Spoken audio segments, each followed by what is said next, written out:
Բարի երեկո, ցելիակյան հաճախ հանդիպող բազմաօրգանային հիվանդություն է։ Այն առաջանում է, երբ օրգանիզմում չի յուրացվում հացահատիկային մթերքում առկա գլյուտենը։ Ցելիակյան կարող է առաջանալ տարբեր տարիքային խմբերում։ Հիվանդության մասին առավել մանրամասն կզրուցենք գաստրոենտերոլոգ, թերապևտ Վարդուհի Աֆյանի հետ։ Բարի երեկո։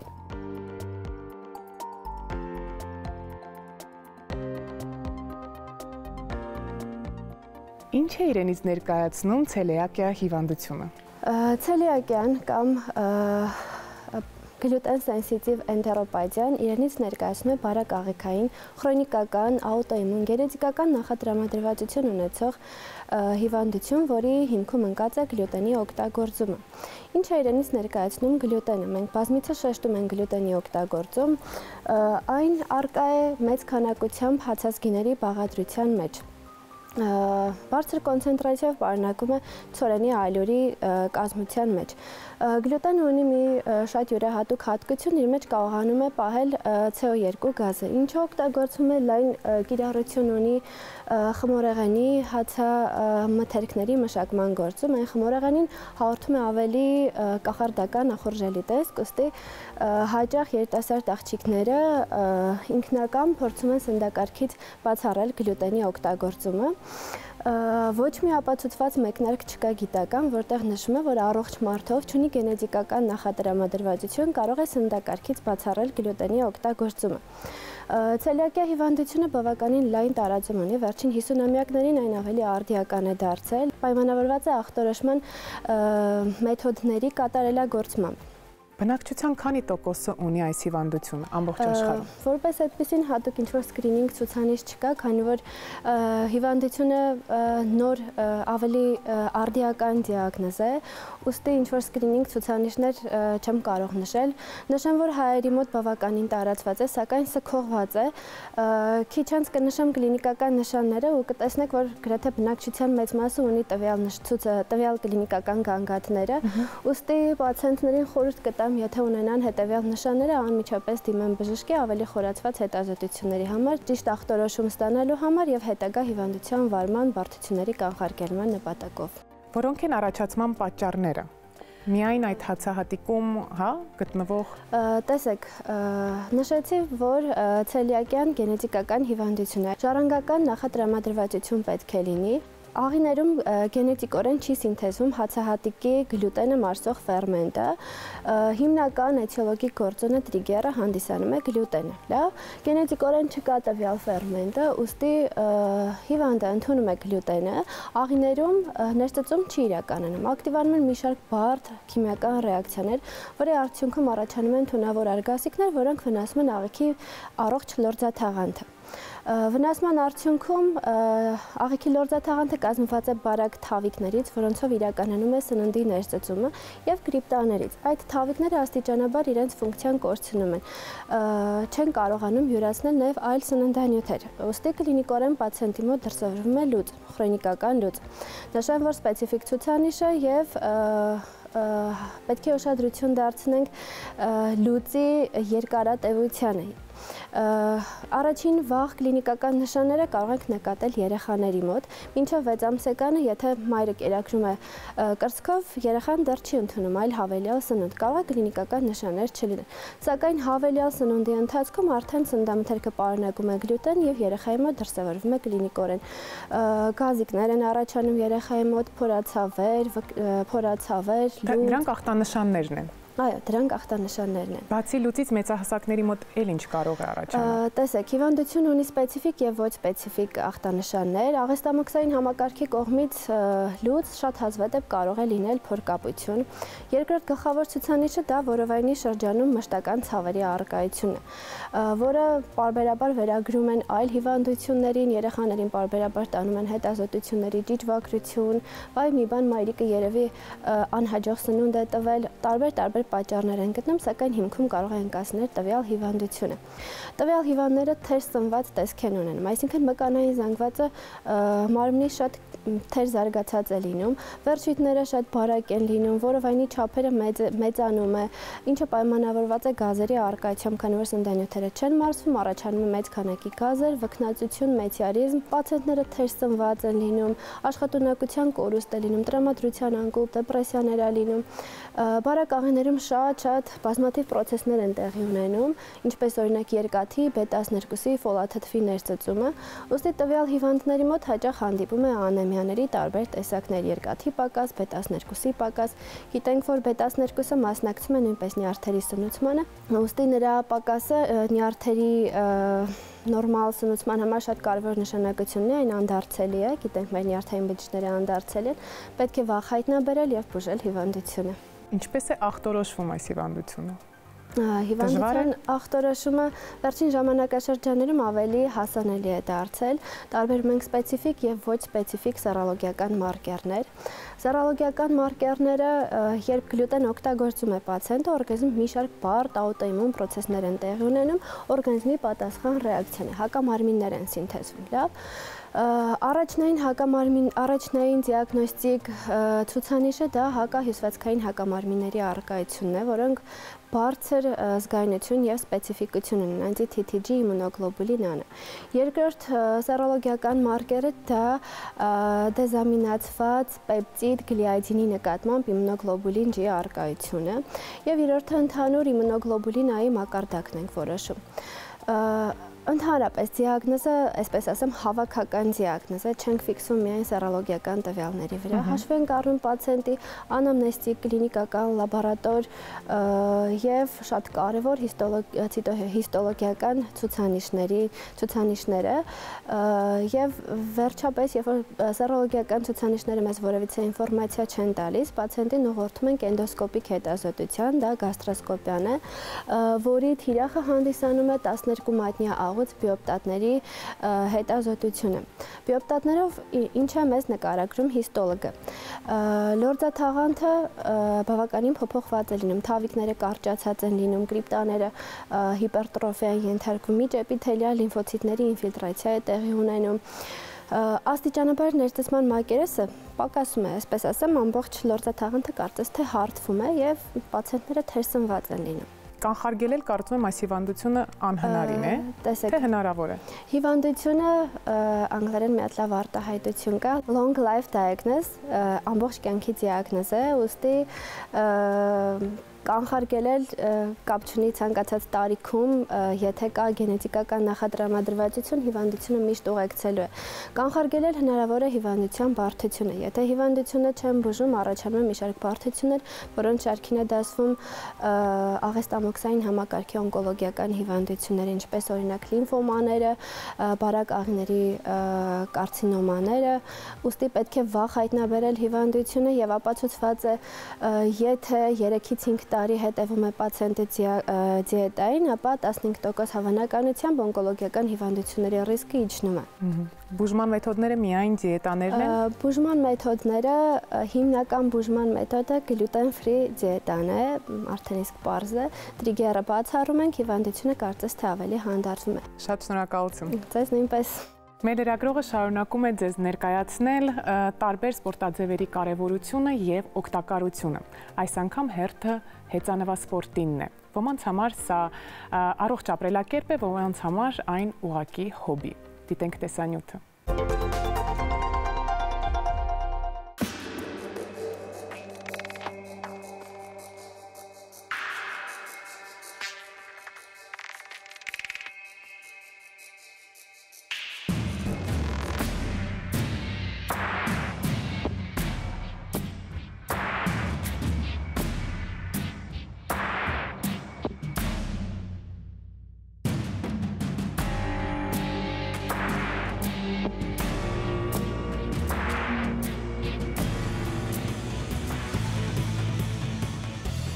Մարդու մկանային ուժի գործադրմամբ աշխատող փոխադրամիջոց, որը միտված է լինելու առողջ կենսակերպի անբաժան մասնիկ։ Կախված արագությունից եւ անցնելիք տարածությունից 1 ժամ հեծանվա վարելու արդյունքում կարելի է այրել 930 կալորիա։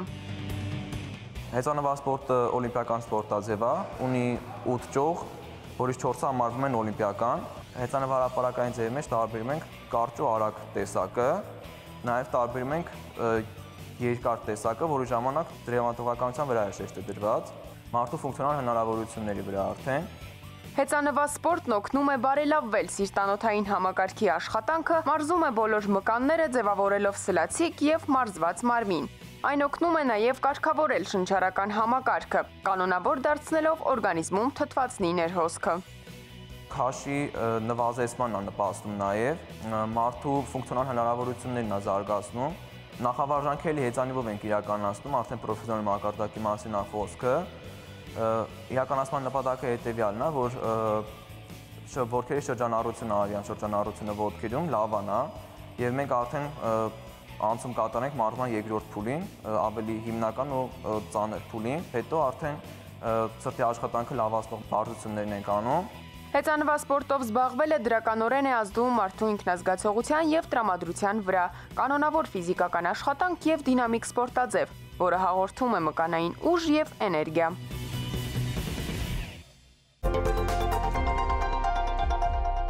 Պարզվում է կարևոր է ինչպես սառնարանի պարունակությունը, այնպես էլ դրա մեջ գտնվող մթերքների դասավորվածությունը և սանիտարահիգենիկ միջավայրի ապահովումը։ Եվ այսպես, Հայաստանի Հանրապետության Գիտությունների ազգային ակադեմիայի էկոկենտրոնի սննդի շղթայի ռիսկերի գնահատման կենտրոնի ղեկավար, սննդագիտության դոկտոր Դավիթ Պիպոյանի հետ հաղորդման այս հատվածում կփորձենք գործնականում մի քանի կարևոր խորհուրդ տալ։ Եվ ինչպես դասավորել գործնականում սառցարանը և սառնարանը։ Մի քանի այսպես պարզ խորհուրդներ։ Նախ բարի երեկո, շատ կարևոր է ինչպես շեշտեցիք սառնարանի պարունակությունը, որովհետև մինչև սառնարանը զետեղելը մենք այնուամենայնիվ ձեռք ենք բերում այդ մթերքները եւ հետագայում նաեւ դասավորվածությունը սառնարանում։ Իդեպ շատ կարևոր է նաեւ նախնական մշակումը, որը մենք իրականացնում ենք, որովհետև ցավով պետք է շեշտեմ, բայց հաճախ մեզ թվում է, թե մենք մտածում ենք սանիտարահիգենիկ պայմանների մասին, մինչդեռ հակառակը ստեղծում ենք այնպիսի միջավայր, որը որ կտրականապես հակասում է սննդամթերքի պահպանման կանոններին եւ բառի սմուն իմաստով բացասական միջավայր է ստեղծում միկրոօրգանիզմների բազմացման եւ սննդամթերքի փչացման առումով։ Այս առումով առաջին սխալը, որ մենք բերում ենք տոպրակով, մասնավորապես պոլիէթիլենային տոպրակներով եւ կարծում ենք, որ ճիշտ է ոչ թե զետեղել սառնարանում, այլ հենց տոպրակով տեղակայել, իսկ բույսերը ունեն շնչառություն։ Այսպիսով առաջին կանոնը ապրանքները ձեռք բերելուց հետո այն փաթեթավորումով, որը որ մենք այդ տոպրակները ձեռք ենք բերել, պետք է խոհանոցում դեննետենք այս տոպրակները, նոր անցնենք սառնարանի դասավորվածությանը։ Ես կնշեի, որ սա առաջին սխալն է, որ բոլորը կարծում եմ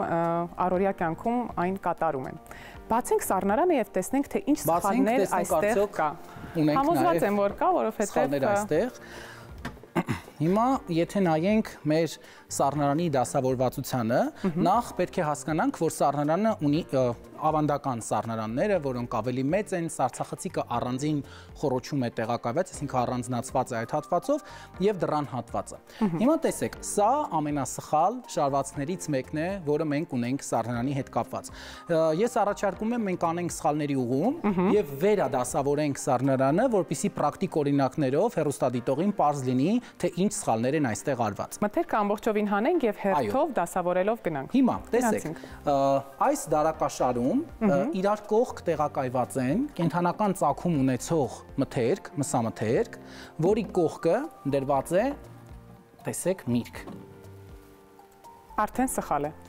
Սա ոչ միայն սխալ է, այլ կամայական միրգ, որը որ մենք տեղակայում ենք սառնարանում, նախ մրգերը ունեն հատուկ հատված, որտեղ տեղավորվում են եւ պատահական չէ, որ սառնարանը նախագծված է այնպես, որ մրգերի հատվածը փակվում է։ Սրա ամբողջ նպատակը կանում է նրանում, որ մրգերը եւ բանջարեղենը ունեն բնականաբար կեղտոտ մակերեսներ եւ դրանք բնականաբար օգտագործումից առաջ ենթակա են նաեւ լվացման, խոհարարական մշակման, իսկ կենթանական ծագում ունեցող մթերքները նրանք պատրաստի սննդամթերքներ են եւ ենթակա են անմիջական սպառման։ Հետեւապես բացարձակապես չի կարելի իրար կողք դնել նախ եփված մթերքները եւ հումքը, որտեղ հումքի միկրոօրգանիզմները խաչաձև աղտոտում կապահովեն մեր եփված մթերքներին եւ նաեւ պատրաստի արտադրանքին, որի մեջ մտնում է մսամթերքը։ Եթե այս մսամթերքը լիներ հատուկ ամանիկի մեջ, որը փակվում է, հնարավոր է Տեսեք, նախ հասկանանք սառնարանի կառուցվածքը, սառնարանում գործում է ֆիզիկայի բոլոր օրենքները, որը որ նաև տանն է գործում, այսինքն երբ տաք օդային զանգվածները բարձրանում են դեպի վերին հատված եւ բոլորի մոտ կա այն սխալ պատկերացումը, որ որքան դարակը ներքևում է, այն ավելի տաք է։ Դա բացարձակապես չի համապատասխանում իրականությանը։ Որքան ներքևում ավելի սառն է։ Այո, ավելի սառն է։ Պարզապես մրգի եւ բանջարեղենի համար նախատեսված դարակը փակվում է եւ ապահովում է խաչաձև աղտոտումից կանխարգելում։ Հիմա տեսեք, երկրորդ կարևոր հանգամանքը, որ ընդհանրապես խորհուրդ չի տրվում իսկապես կենդանական ծագում ունեցող մթերքները եւ ընդհանրապես նաեւ կատնամթերքը, հա պանիրը եւ արտադրանքը առանց առանձին տարայի տեղակայել սառնարանում։ Նախ մեկ, առաջին հերթին պրակտիկ չէ, որովհետեւ այստեղ դուք այլևս որևէ մակերես չեք կարող հպել այս սննդամթերքին։ Իսկ առանձին տարաների պարագայում դուք կարող եք մի քանի շարք, մասնավորապես պետք է շատ ֆունկցիոնալ տարաներ լինեն, այսինքն որոշ դեպքերում նա կարող է լինել տափակ, ոչ բարձր եւ օրինակ տարողունակ նախատեսված պաների կամ երշիկեղենի համար, երկրորդ դեպքում այն կարող է լինել ավելի բարձր, ըստ ինչ մթերք եք մեծ ընտանիքի դեպքում շատ կարևոր է այդ ամենը ճիշտ դասավորել, որպեսզի տեղավորել։ Միանշանակ։ Իդեպ ասեմ եւս մի կարևոր հանգամանք, որը ունենք սառնարանի շարվածքի ժամանակ, տեսեք, իրականում հաճախ մարդիկ շեշտում են, որ չենք կարող սառնարանը կեղտոտել, օրինակ, հա, եւ երբ ասում են, որ բանջարեղենը մասնավորապես եթե կանաչեղենի մասին է խոսքը, որովհետեւ գիտեք, հաճախ երբ որ տանը կանաչեղեն ենք բերում, օրինակ 1000, հա, դա բավականին տարողունակ է, եւ երբ ասում են որտեղ պետք է տեղակայեն, ասում են դեպ ներքևի հատվածը միայն այդ մարոլը որ տեղադրեմ, ամբողջ տարաներս կփոքրանան։ Իրականում սառնարանի վերևի հատվածը, որը եթե նայեք ժամանակակից սառնարաններում բավականին բարձր է, նա նախատեսված է որպես այդպիսին կամ եփված սննդամթերքի պահպանման համար, կամ կանաչեղենի, այսինքն ինչու եփված սննդամթերքի, որովհետև ապահովում է ամենասառը ջերմաստիճանը, իսկ եթե զետեղում ենք այստեղ կանաչեղեն, այսինքն իրավունք չունենք այլևս որևէ եփված սնունդ դնենք, որովհետև կունենանք խաչաձև աղտոտում, բայց նախատեսված է ցածր ջերմային ռեժիմ ստանալու համար։ Երկրորդ եւ երրորդ կամ միջանկյալ դարակները արդեն նախատեսված են կոնկրետ պահպանելու համար կատնամթերքը, մսամթերքը, երշիկեղենը, ձուն, հա, եւ ինչն է կարեւոր, որ մեզ մոտ չգիտես ինչու բոլորը կարծում են, որ կարագը պետք է պահպանվի ամենասառը հատվածում կամ որպես կանոն զետեղում են սառցախցիկում։ Եվ հետո սառցախցիկից հանելուց հետո բնականաբար շատ դժվար է աշխատանքը, երկար պետք է սպասեն, որպեսզի այն ստանա այդ սենյակային ջերմաստիճանը եւ ձեռք բերի կարագին բնորոշ այդ քսվող ֆիզիկական հատկանիշը։ Իրականում բացարձակապես կարևոր չէ կարագի համար, որովհետեւ դուք փոքր կտորներով պետք է պահպանեք հատուկ կարագի համար նախատեսվող եւ փակամանում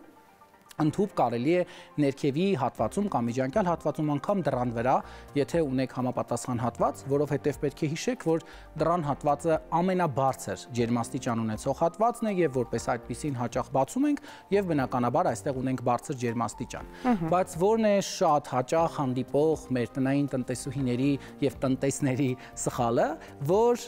որպես կանոն ունենում ենք ձվի դարակաշար եւ շատ հաճախ մարդիկ զանգահարում են ինձ եւ հպարտանում եւ պարծենում, որ իրենք ձուն լվանում են եւ զետեղում են սառնարան։ Պետք է ասեմ, որ ես ձեզ շնորհավորում եմ, դուք ավանդական ամենատարածված հերթական սխալներից մեկն արեցիք, որովհետև ձուն ունի իր պաշտպանիչ մակերեսը։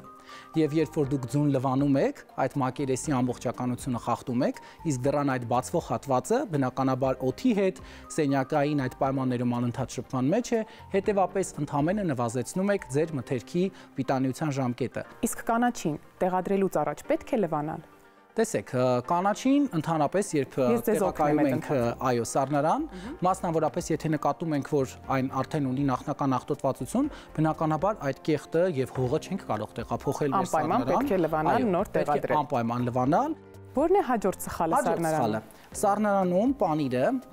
տեղակայված է բանջարեղենի կողքին։ Տեսեք, որ մենք ունենք շատ կարևոր մի խնդիր, պանիրը եւս այն մթերքներից է, որը մենք օգտագործում ենք առանց ջերմային մշակման։ Այսինքն պատրաստի արտադրանք է եւ ինչպես ասեցի, պատրաստի արտադրանքի դարակը պետք է լինի բացառապես առանձնացված եւ որևէ կեղտոտ մակերեսի հետ չշփվի։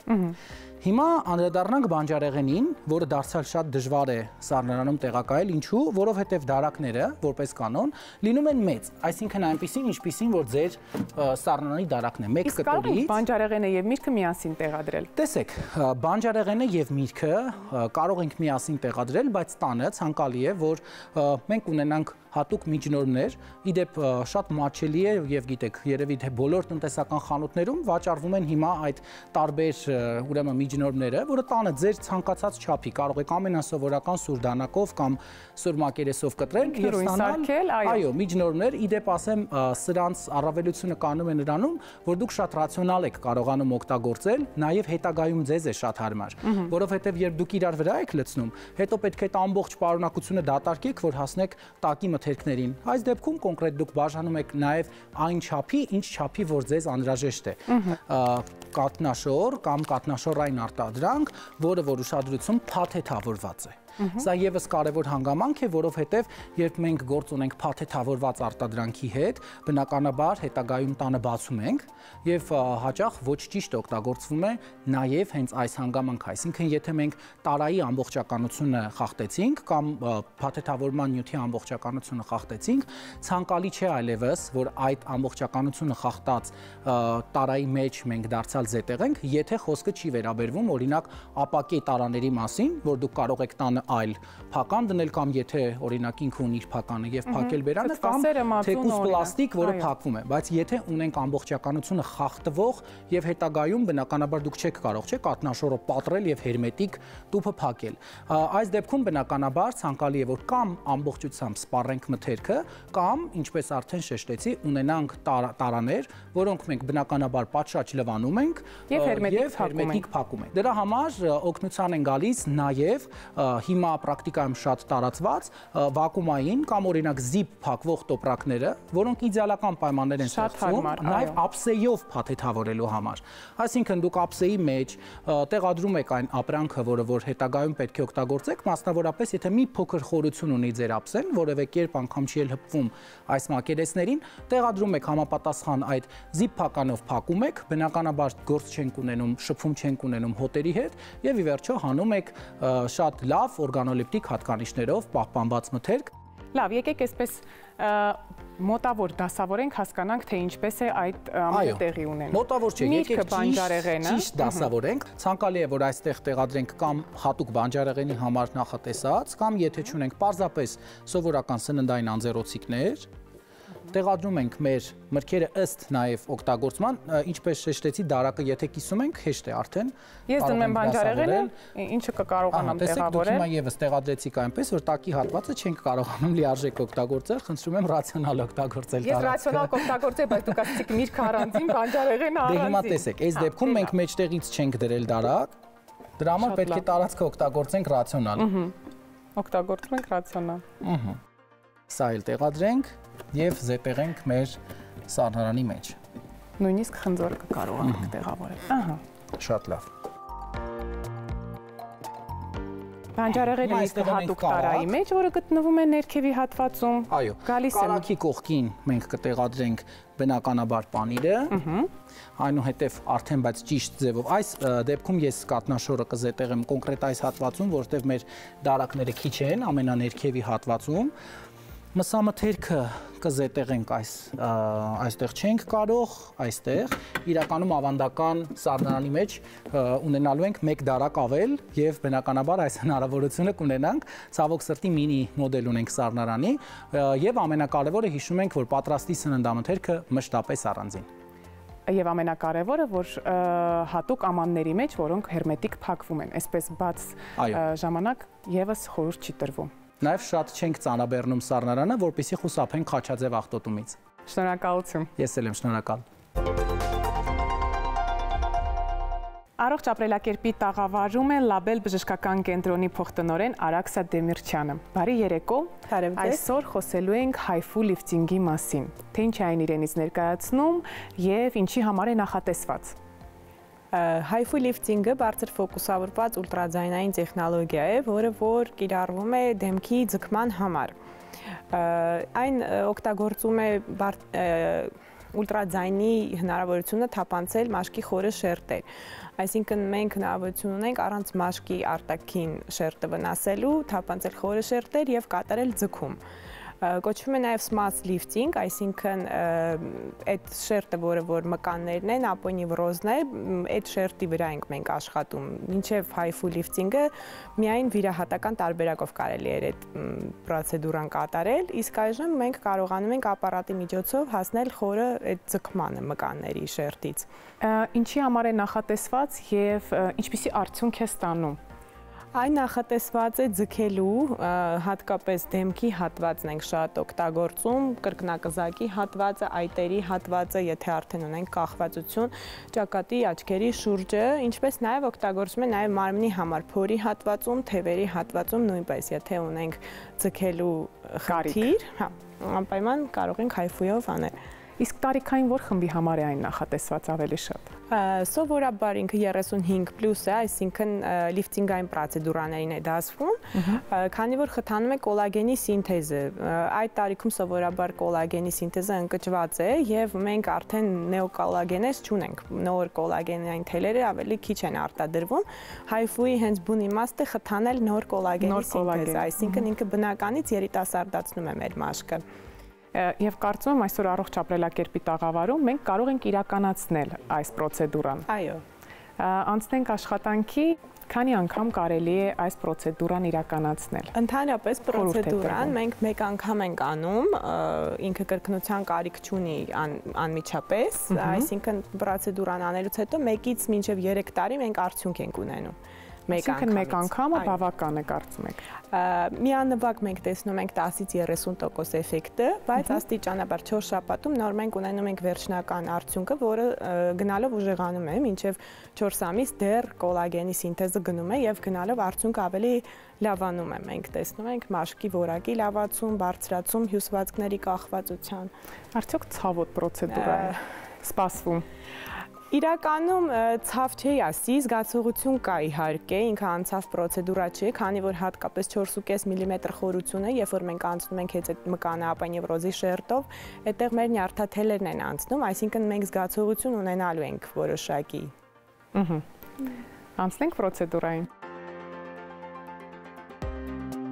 Իսկ ավելի շատ նախընտրությունը տալիս են դեմքին այս պրոցեդուրան։ Այո, դեմքի հատվածում շատ կիրառելի է, քանի որ ինքը շատ սիրված պրոցեդուրա է, չունի ռեաբիլիտացիա պրակտիկորեն, մաշկի որևէ կապտուկ, այտուց, կարմրություն, թեթևակի կարմրություն, թեթևակի այտուց, որոնք անցնում են, այսինքն կարելի է գալ, անել եւ գնալ, որևէ խնդիր չունենալ։ Ցավազրկում եք թե ոչ։ Ոչ, չենք ցավազրկում։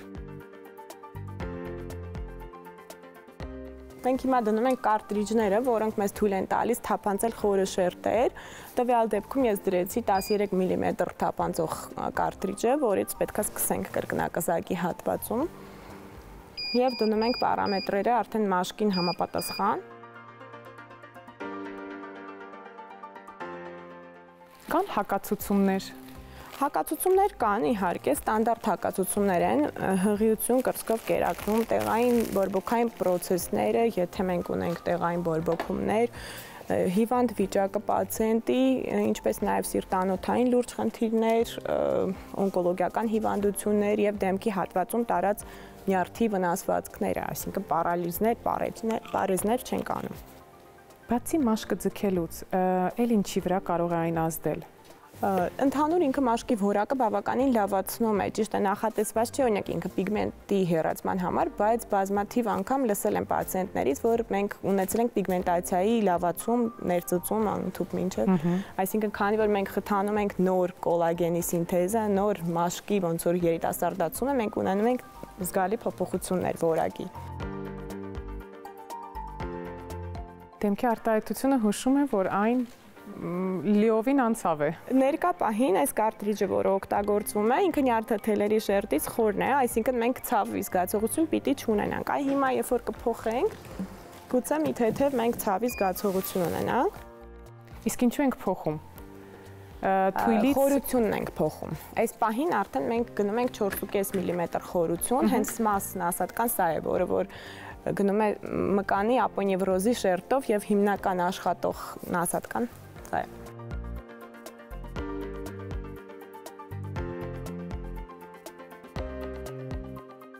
Հիմա մի քիչ կարծում եմ զգացողություն կունենանք, իհարկե շատ ցավոտ չի պրոցեդուրան, տանելի զգացողություն է, հնարավոր է նույնիսկ թեթև ատամի ցավի զգացողություն, քանի որ նույն նյարդերն են նյարդավորում մեր ատամները։ Իսկ տևողությունը այս պրոցեդուրայի ամեն զոնայի համար 15-ից 20 րոպե է։ Եթե դեմքի հատվածը տեսնենք, ինքը կրկնակզակ է, այտերի օվալի հատվածը, աչքերի շուրջ ճակատը, ընդհանուր 1 ժամ, 40 րոպեից 1 ժամ։ Հիանալի այն առումով, որ մեկ անգամ կատարելիս այս պրոցեդուրան 1 տարի կարելի է չկրկնել։ Տարի ու կես նույնիսկ մենք չենք կրկնում։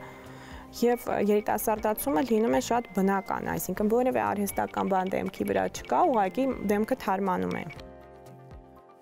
Եվ նորից արդեն գնում ենք ավելի մակերեսային շերտ, 3 մմ խորություն, որտեղ էլի որևէ ցավային զգացողություն մենք չենք ունենալու, շատ ավելի հանգիստ զգացողություններ պացիենտի համար։ Ավելի շատ դիմում են 60-ն անց կանայք, չէ 35-ից հետո։ Հենց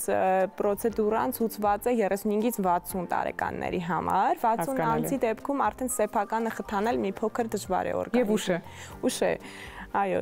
մենք արդեն կարող ենք ինչ-որ նյութներ արկել, ինչ-որ բան, բայց սեփական երիտասարդացումը արդեն մի քիչ դժվար է ակտիվացնել այդ տարիքում։ Միշտ բժշկության մեջ ավելի հեշտ է կանխարգելել, քան հետո բուժել։ Ինչքան շուտ է սկսվում, այդքան մեր միջոցառումները կանխարգելի չեն լինում։